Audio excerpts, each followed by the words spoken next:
فأعوذ بالله من الشيطان الرجيم. بسم الله الرحمن الرحيم.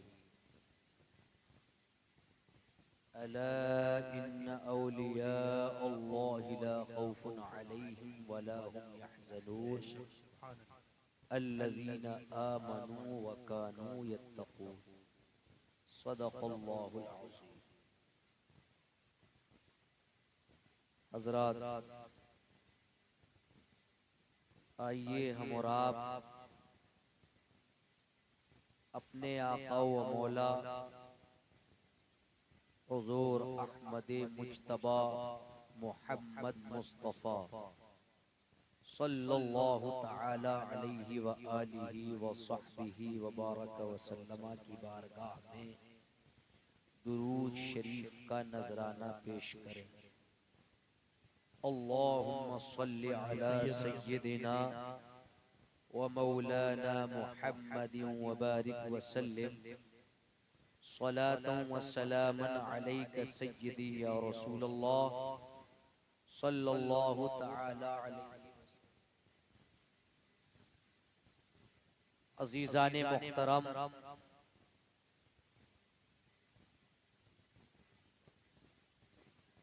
قرآن حکیم میں ارشاد فرمایا گیا: الا ان اولیاء اللہ لا خوف علیہم ولا هم یحزنون. خبردار،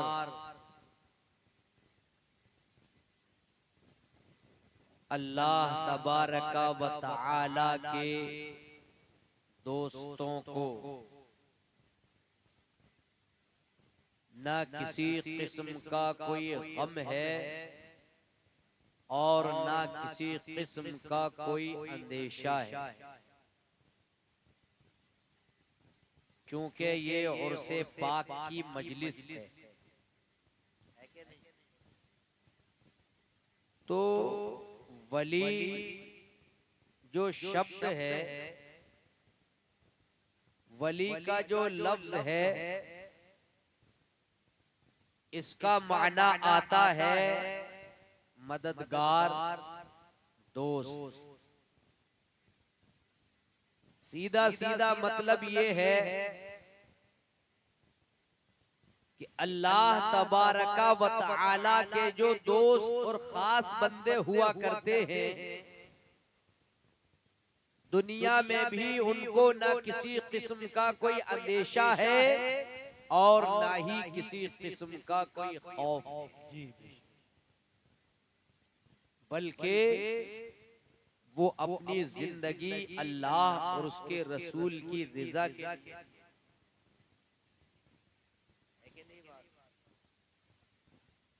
اور جو بھی کام ان ولیوں کا رہتا ہے وہ شریعت سے ہٹ کر نہیں رہتا ہے. آج آپ لوگ مجھے بتاؤ، اتنے لوگ یہاں بیٹھے ہیں، کرسیاں تو بہت بڑی تھی، اتنے لوگوں میں کون قرآن کریم کی تلاوت پابندی کے ساتھ کرتا ہوگا؟ الا ماشاءاللہ کوئی کرتا ہوگا. اکثر کا حال 0/سناٹا.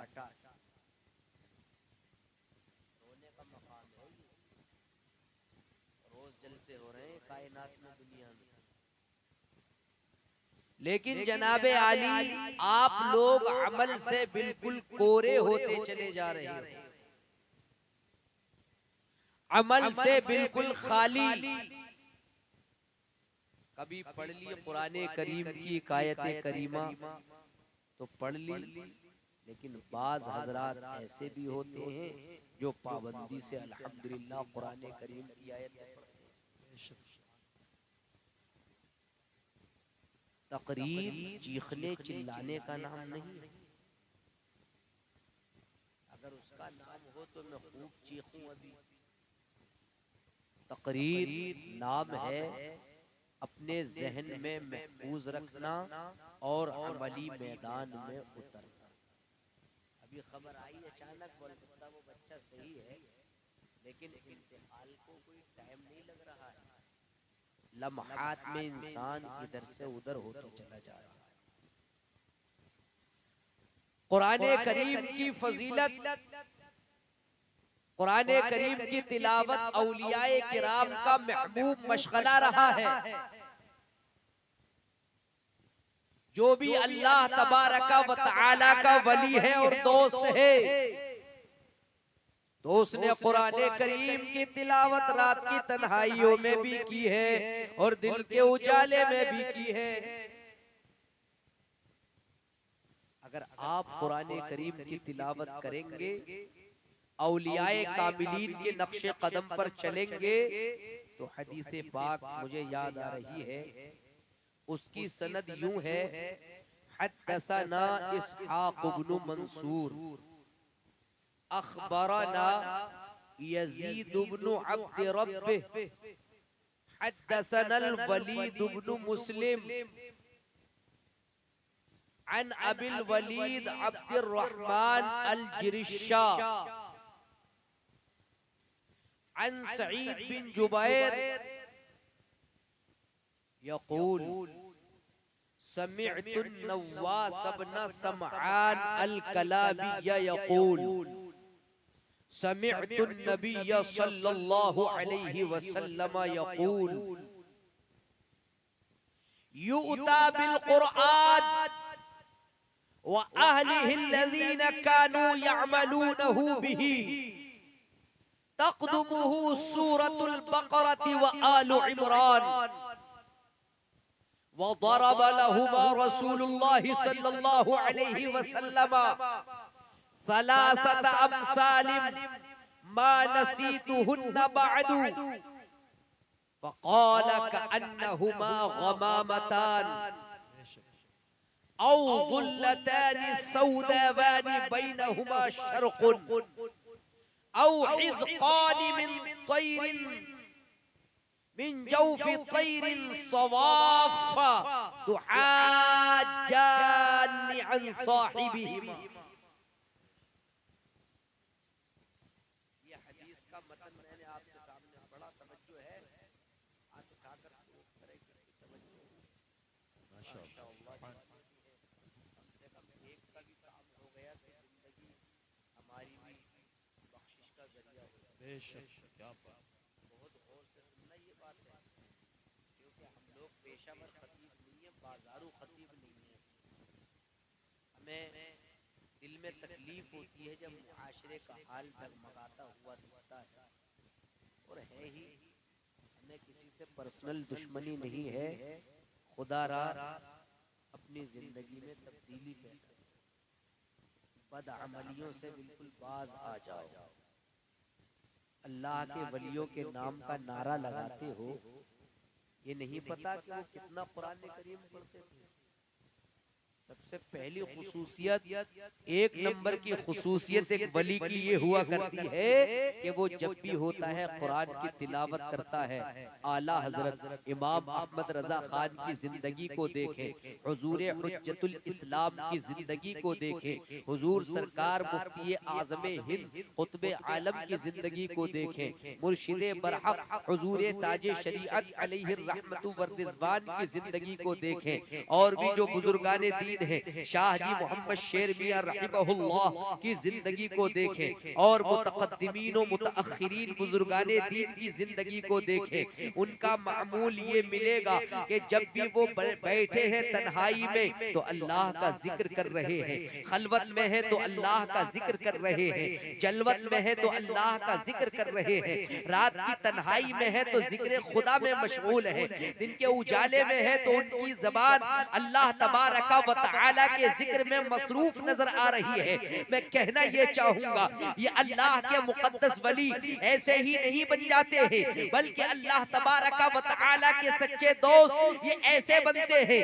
کہ ان کا چلنا مصطفیٰ کریم کی شریعت کے مطابق ہوا کرتا ہے، ان کا کھانا مصطفیٰ کریم کی شریعت کے مطابق ہوا کرتا ہے، ان کی گفتار میرے آقا کی شریعت کے مطابق ہوا کرتی ہے، جو بھی کام کرتے ہیں اللہ اور اس کے رسول کی رضا کے لیے۔ نعرہ تکبیر، نعرہ رسالت، مسلک اعلی حضرت فیضان اولیاء کرام علماء اہل سنت زندہ باد زندہ باد.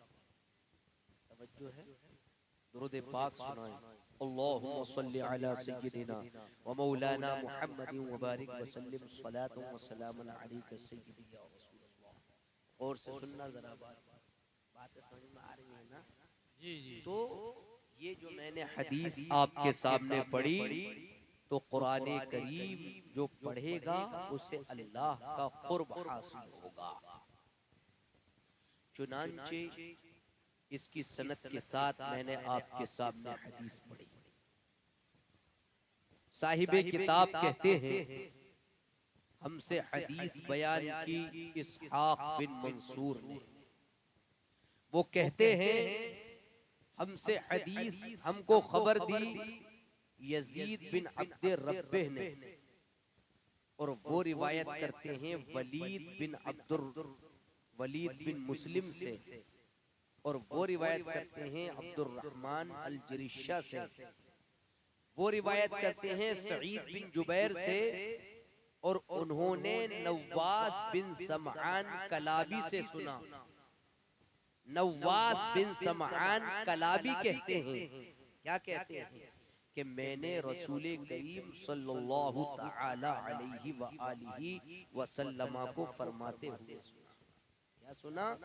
یوتا بالقرآن، قیامت کے دن قرآن سفارش کرے گا، قرآن کو لایا جائے گا.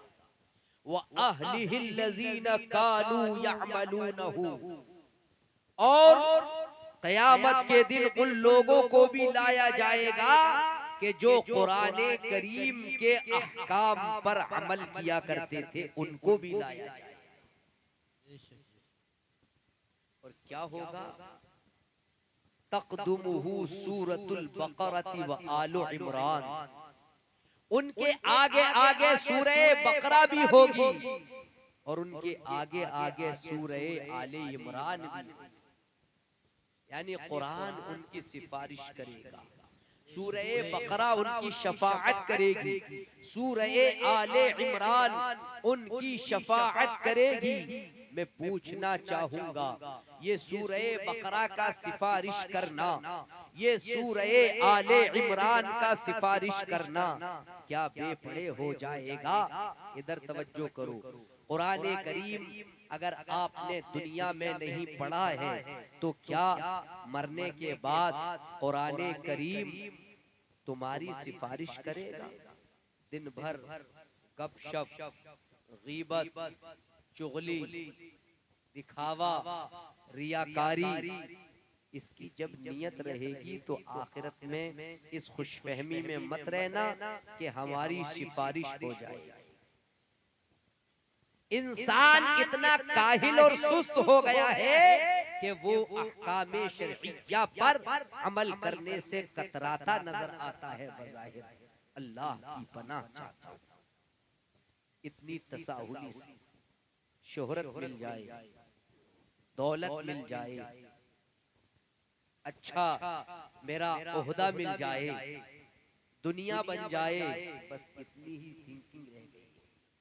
اس کے بعد سے غافل ہے.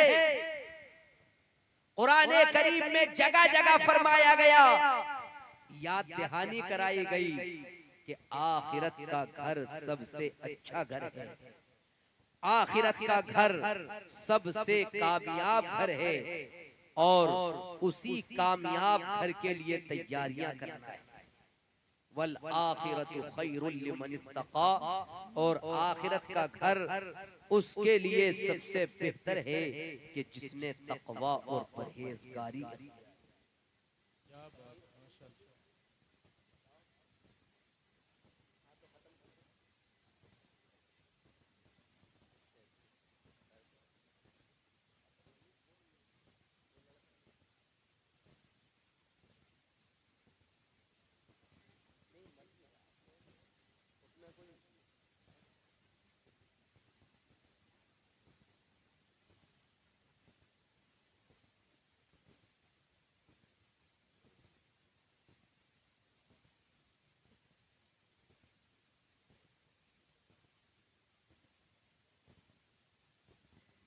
ایک نصیحت اور سن لو، درود پاک پڑھو، اللہم صلی علی سیدنا و مولانا محمد مبارک وسلم، صلاۃ و سلام علیک یا رسول اللہ. کیا تو دیکھیے وہ بچہ یا جو لڑکا ہے، لوگوں کی خبروں کے مطابق وہ دنیا سے کوچ کر چکا ہے. انا للہ و انا الیہ راجعون.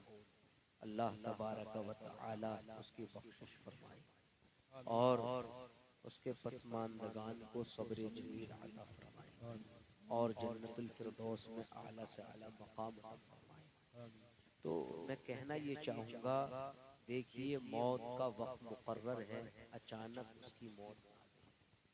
کسی کو کوئی پتہ نہیں ہے کہ کون اس دنیا سے الوداعی سلام کہہ دے گا، کون اس دنیا کو الوداعی سلام کہہ کر چلا جائے گا. میں نے قرآن کریم کی آیت کریمہ کے تحت یہ بھی پڑھا، لہا سبعۃ ابواب، جو قرآن کریم کی آیت ہے. اس کا مطلب یہ ہے کہ جہنم کے 7 دروازے، 7 طبقے ہیں جہنم کے.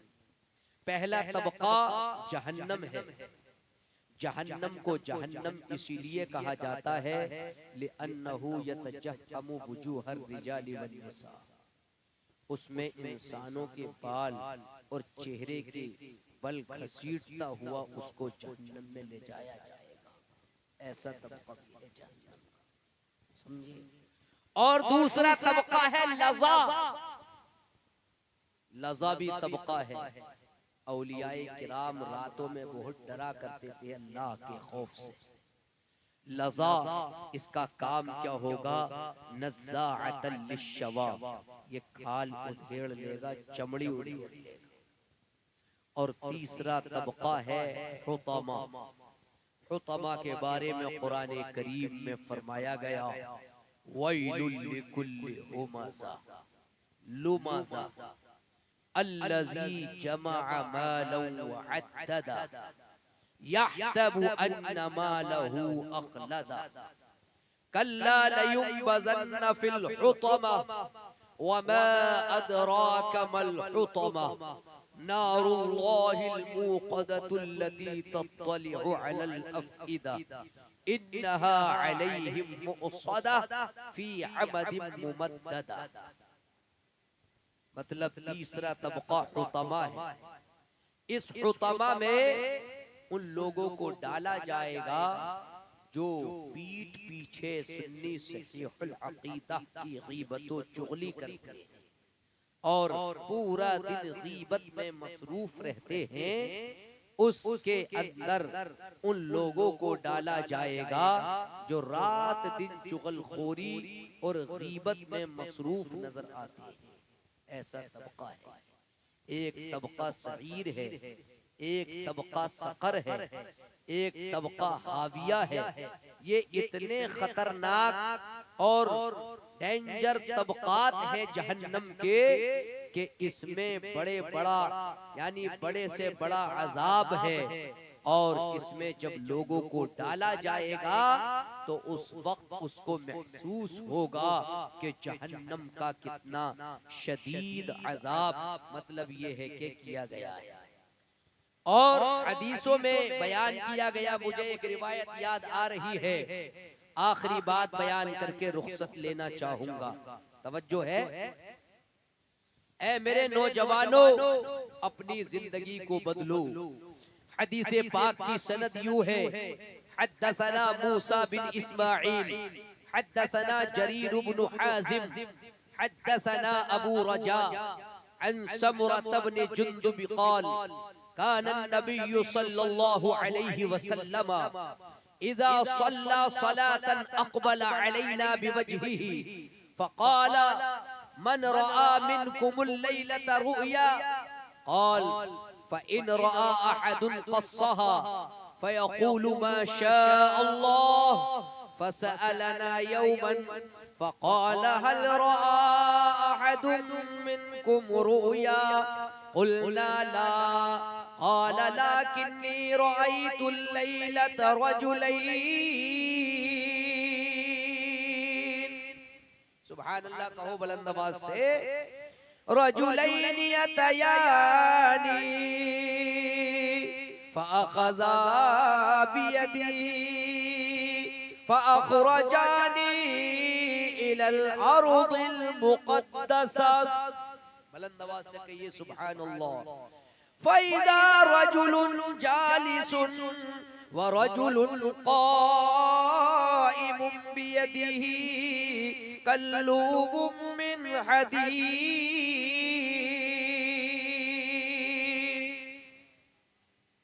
قال بعض أصحابنا موسى إنه يدخل ذلك الكلوب في شدقه حتى يبلغ قفاه ثم يفعل بشدقه الآخر مثل ذلك. قلت ما ويلتئم شدقه هذا فيعود فيصنع مثله. قلت ما هذا؟ قال انطلق.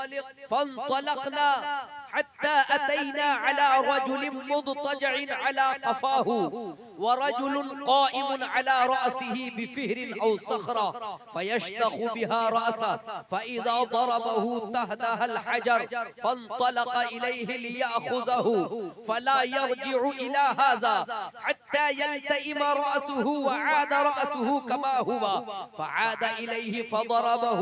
قلت من هذا؟ قال انطلق. فانطلقنا إلى ثقب مثل التنور أعلاه ضيق وأسفله واسع يتوقد تحته نارا فإذا اقترب ارتفعوا حتى كاد أن يخرجوا فإذا خمدت رجعوا فيها وفيها رجال ونساء عراة.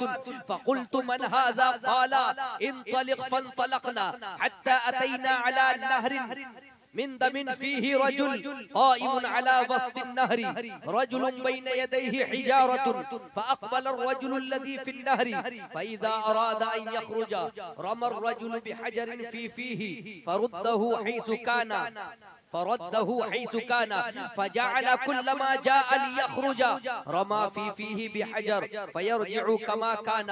فقلت ما هذا؟ قال انطلق. فانطلقنا حتى انتهينا إلى روضة خضراء فيها شجرة عظيمة وفي أصلها شيخ وصبيان وإذا رجل قريب من الشجرة بين يديه نار يوقدها فصعد بي في الشجرة وأدخلاني دارا لم أر قط أحسن منها فيها رجال شيوخ وشباب ونساء وصبيان ثم أخرجاني منها فصعد بي الشجرة فأدخلاني دارا هي أحسن وأفضل فيها شيوخ وشباب. قلت طفتمان الليلة فأخبراني عما رأيت. قال نعم. أما الذي رأيته يشق شدقه فكذاب يحدث بالكذب فتحمل عنه حتى تبلغ الآفاق فيصنع به إلى يوم القيامة. والذي رأيته يشدخ رأسه فرجل علمه القرآن فنام عنه بالليل ولم يعمل فيه بالنهار يفعل به إلى يوم القيامة. والذي رأيته في السقف فهم الزنات. والذي رأيته في النهر آكل الربا. والشيخ في أصل الشجرة إبراهيم عليه السلام والصبيان حوله فأولاد الناس. والذي يوقد النار مالك خازن النار. والدار الأولى التي دخلت دار عامة المؤمنين وأما هذه الدار فدار الشهداء وأنا جبريل وهذا ميكائيل. فارفع رأسك. فرفعت رأسي فإذا فوقي مثل السحاب. قال ذاك منزلك. قلت دعاني أدخل منزلي. قال إنه بقي لك عمر لم تستكمله فلو استكملت أتيت منزلك. یہ بخاری شریف کی پوری حدیث میں نے آپ کے سامنے تلاوت کی. اس کو میں شارٹ کٹ میں ترجمہ کر کے اور آپ کو سمجھا کر کے ذرا رخصت ہو جانا چاہوں گا اور بغور میرے نوجوان جتنے بھی یہاں بیٹھے ہیں وہ سماعت کریں. ذرا ترجمہ. حضرت سمرہ بن جندب سے روایت ہے کہ نبی کریم صلی اللہ تعالی علیہ وسلم جب نماز سے فارغ ہوتے نا اقبل علینا بوجہہ تو چہرہ ہماری طرف متوجہ فرماتے یعنی چہرہ ہماری طرف کرتے اور نصیحت کرتے اور یہ ارشاد فرماتے تم میں سے کس نے رات میں کوئی خواب دیکھا ہے؟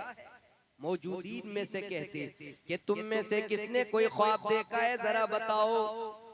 تو اب اگر کوئی خواب دیکھے ہوئے ہوتا تو بیان کرتا، اگر کسی نے خواب دیکھا ہوتا تو نبی کریم صلی اللہ علیہ وسلم کی بارگاہ میں اس کو پیش کرتا، اور نبی کریم صلی اللہ تعالی علیہ وسلم جو چاہتے اس کی تعبیر ارشاد فرماتے کہ اس کی تعبیر یہ ہے۔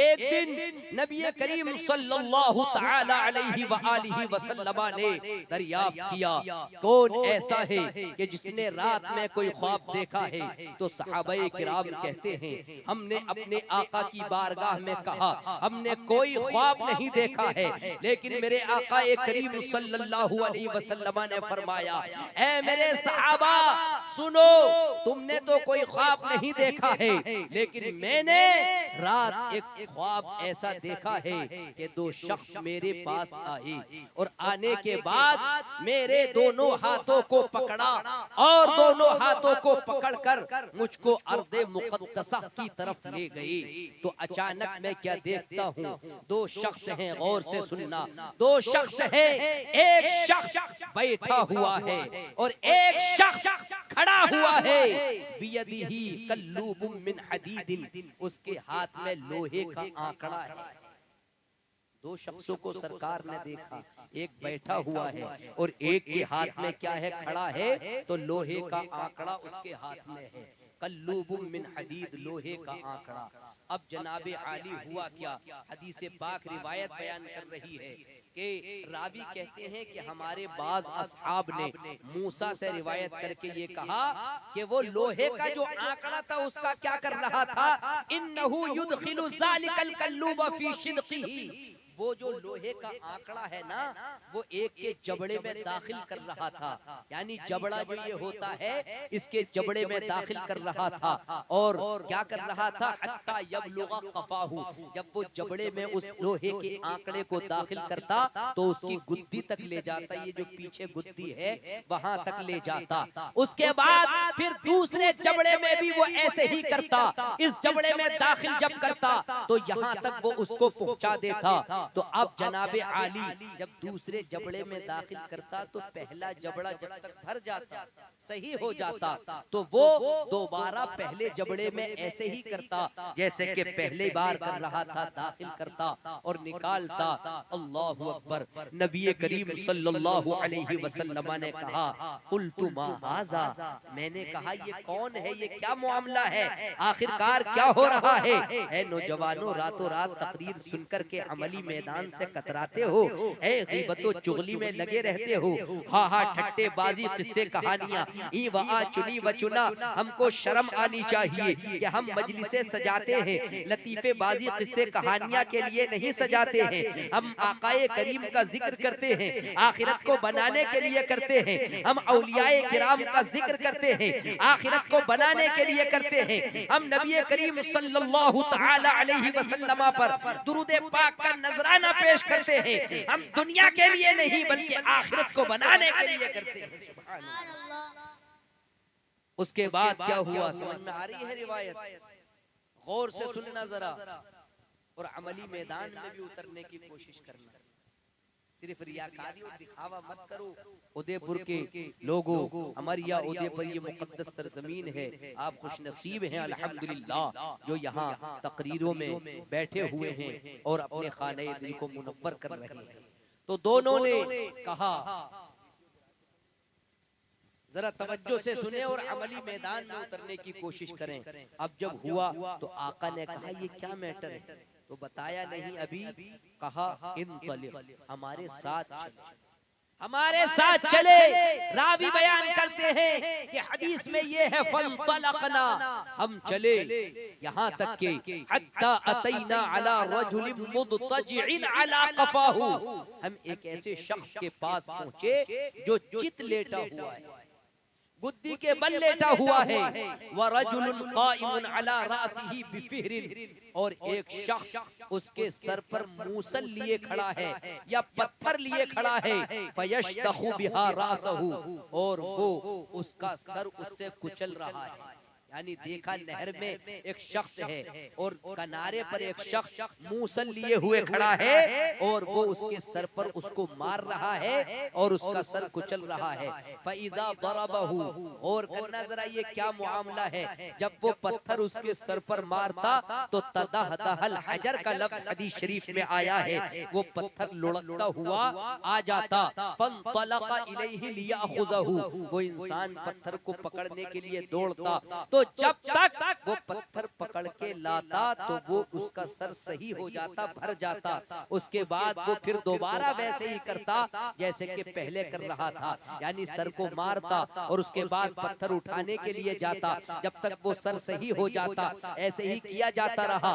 آقا کریم کہتے ہیں من ہاذا، میں نے کہا یہ کون لوگ ہیں، کیا میٹر ہے؟ دونوں نے کہا چلیے ذرا ہم چلے اور آگے کیا دیکھتے ہیں. ہم نے ایک تنور کی طرح سوراخ دیکھا، جیسے روٹیاں تندور میں سکتی ہیں کہ نہیں، اس کی طرح سوراخ دیکھا. اس کا اوپری حصہ نہایت تنگ تھا اور نیچے والا حصہ کشادہ تھا. اس کے نیچے آگ روشن تھی، آگ جل رہی تھی. معاملہ یہ تھا اس میں کچھ مرد بھی تھے اس میں اور کچھ ننگی عورتیں بھی تھی. ان کے جسموں پر کپڑا نہیں تھا، برہنہ عورتیں تھی، کچھ مرد بھی تھے. نبی کریم صلی اللہ تعالی علیہ وسلم کہتے ہیں میں نے پوچھا من ہاذا، یہ کون ہے؟ دونوں نے کہا، دونوں شخص جو خواب میں دیکھے تھے وہ دونوں شخص، ان دونوں نے کہا انطلق چلیے. فانطلقنا، تو ہم چلے. حتی اتینا علی نہر من دم فیہ، یہاں تک کہ ہم ایک خون کی نہر کے پاس آئے جس میں ایک مرد تھا، وہ نہر کے کنارے پر کھڑا ہوا تھا اور ایک شخص تھا وہ نہر کے بیچ میں کھڑا ہوا تھا. اس کے ہاتھ میں پتھر تھا، دونوں ہاتھوں میں پتھر تھے جو کنارے پر کھڑا ہوا تھا. تو وہ انسان کہ جس کے مطلب یہ ہے کہ جو نہر میں تھا، جب وہ نہر سے نکلنا چاہتا تھا خون کی نہر سے، تو جو انسان کنارے پر کھڑا ہوا تھا وہ اس کے پتھر مار دیتا جو دونوں ہاتھوں میں پتھر تھے. اس کی بنیاد پر وہ انسان وہیں لوٹ کر کے چلا جاتا جہاں تھا. نبی کریم صلی اللہ علیہ وسلم کہتے ہیں میں نے کہا یہ کون ہے، کیا معاملہ ہے؟ تو وہ دونوں بولے جو خواب میں دکھائی دیا گیا تھا چلیے آگے چلیے، ابھی ذرا معاملہ آگے دیکھیے کیا ہے. دونوں کے دونوں مطلب یہ ہے کہ ہم آگے چلے. یہاں تک کہ روایت کے اندر کہا گیا حتی انتہینا الی روضۃ خضراء، یہاں تک کہ ہم سبز گنبد کی طرف پہنچے، یعنی سبز روضے کی طرف ہم پہنچے جس میں مطلب یہ ہے کہ بڑے بڑے درخت تھے اور اس کی جڑ میں بوڑھے بھی تھے، پیڑ کی جڑ میں بوڑھے بھی تھے، پیڑ کی جڑ میں بچے بھی تھے. ایک شخص بیٹھا تھا جو درخت کے قریب تھا، اس کے دونوں ہاتھوں میں آگ تھی، اس آگ کو وہ روشن کر رہا تھا. تو وہ دونوں کے دونوں مجھ کو پیڑ کے اندر یعنی چڑھا کر کے لے گئی اور دونوں شخصوں نے مجھ کو ایک ایسے گھر میں داخل کیا، اس سے زیادہ خوبصورت گھر میں نے کبھی نہیں دیکھا. اس میں بوڑھے مرد بھی تھے، اس میں جناب جوان مرد بھی تھے، اس گھر میں عورتیں بھی تھی، اس گھر میں بچے بھی تھے. پھر ان دونوں شخصوں نے اس گھر سے مجھے نکال لیا اور مجھ کو پیڑ پر اور آگے لے کر گئے اور اس کے بعد مجھ کو پہلے سے زیادہ اچھے اور خوبصورت گھر میں داخل کیا جو پہلے سے بھی زیادہ افضل تھا. اس میں بوڑھے شخص تھے اور جوان مرد تھے. تو اب میں نے جو خواب میں دیکھا تھا ان دونوں شخصوں کو، اب میں نے کہا طوفتمان اللیلہ، تم دونوں نے مجھے پوری رات گھمایا، اب جو میں نے دیکھا ذرا اس کے بارے میں بتاؤ تو صحیح، آخر کار کیا کیا وجہ تھی. تو اب ذرا غور سے سن لو. پہلی مرتبہ جو ہوا تھا وہ کیا تھا، وہ جبڑے کے اندر کیا داخل کیا جا رہا تھا، لوہے کا آنکڑا. آئی تھی کہ نہیں یہ بات کہ یعنی ایک شخص ہے کہ وہ اس جبڑے سے داخل کر رہا ہے اور اس جبڑے سے کیا کر رہا ہے، نکال رہا ہے. تو اب یہ دونوں بیان کرتے ہیں رہ گیا وہ معاملہ کہ جو آپ نے دیکھا تھا کہ ایک کے جبڑے کو پھاڑا جا رہا ہے اور پھر دوسرے جبڑے میں لوہے کا آنکڑا داخل کیا جا رہا ہے. وہ کون تھا؟ فکذاب. وہ دنیا کے اندر بہت جھوٹ بولا کرتا تھا، لوگوں کو ہنسانے کے لیے بھی جھوٹ بولا کرتا تھا، مذاق میں بھی جھوٹ بولا کرتا تھا، مجلس میں ٹھٹے لگایا کرتا تھا، اور مذاق میں بھی جھوٹ، حقیقت میں بھی جھوٹ، پوری زندگی جھوٹ کا سہارا لیا. یحدث بالکذب، یعنی جھوٹ بولا کرتا تھا. فتحمل عنہ، اس نے جھوٹ ایک مجلس میں بولا، اب اس مجلس سے جھوٹ منتقل ہوتا ہوا چلا گیا، پوری دنیا میں پھیل گیا. پہلی بار اس نے اگر آپ جھوٹ بولیں گے تو آپ کی بات یہ نقل کرے گا، اس کی بات دوسرا نقل کرے گا، دوسرے کی بات تیسرا نقل کرے گا، تیسرے کی بات چوتھا نقل کرے گا. نقل ہوتے ہوتے ہوتے ہوتے وہ جھوٹ پوری دنیا میں بتاؤ مشہور ہوگا کہ نہیں ہوگا؟ اب تمام لوگوں کے جھوٹ کا وبال کس پر جائے گا؟ جس نے سب سے پہلے جھوٹ بولا ہوگا، جس نے سب سے پہلے مذاقوں میں جھوٹ کو پھیلایا ہوگا. آج تقریروں میں دیکھا یہ جاتا ہے، بس انداز بیان کو دیکھا جاتا ہے، اسلوب کو دیکھا جاتا ہے، کتنا پیارا لہجہ ہے مقرر صاحب کا، لوگوں کی واہواہی حاصل ہوئی کہ نہیں ہوئی، لوگ خوش ہوئے کہ نہیں ہوئے، اور لوگوں کے دلوں کو یعنی سکون ملا کہ نہیں ملا. اے خدا کے بندو ذرا دیکھو، اس نیت سے تقریریں مت سنا کرو خدا را. اب زندگی کا زیادہ ٹائم نہیں ہے، کوئی کسی کا پتہ نہیں ہے کہ دنیا میں کس وقت تک وہ رہے گا، کوئی کسی کا ہم لوگوں میں سے کسی کو پتہ نہیں ہے کہ کب تک اس دنیا کے اندر ہم زندگی بسر کریں گے. دیکھو کتنا سخت عذاب ہے جھوٹ بولنے والے کا.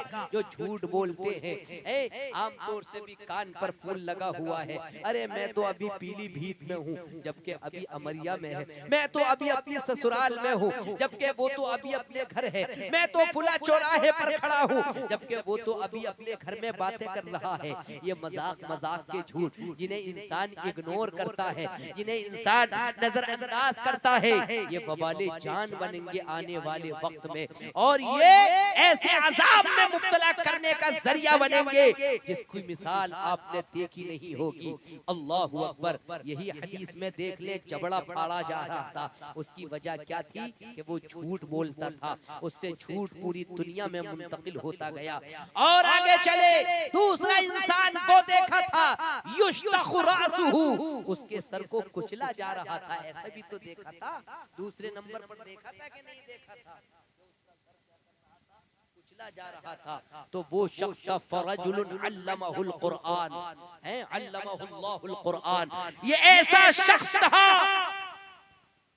کہ اللہ تبارک و تعالی نے اس کو قرآن سکھایا، قرآن کی تعلیم دی. قاری صاحب تھے، وہ اچھا پڑھ سکتے تھے، لیکن فنام عنہ باللیل، رات میں سویا کرتے تھے، دن میں بھی سویا کرتے تھے، غافل رہا کرتے تھے، پوری رات خراٹے کی نیند. کبھی قرآن کریم کو کھول کر نہیں دیکھا، کبھی کوئی آیت کریمہ کی تلاوت نہیں کی، اور دن میں کچھ بھی قرآن کریم کی آیت پر عمل نہیں کیا.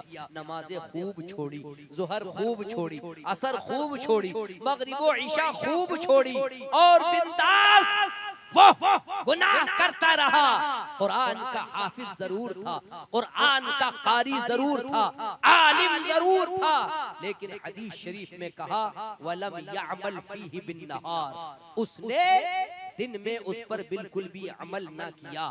تو کہا سر کو کچلا جا رہا تھا اس بے عمل کے. اور حدیث شریف کا یہ جملہ یفعل بہ الی یوم القیامہ، اس کے ساتھ قیامت کے دن تک ایسا ہی کیا جاتا رہے گا. اللہ اکبر.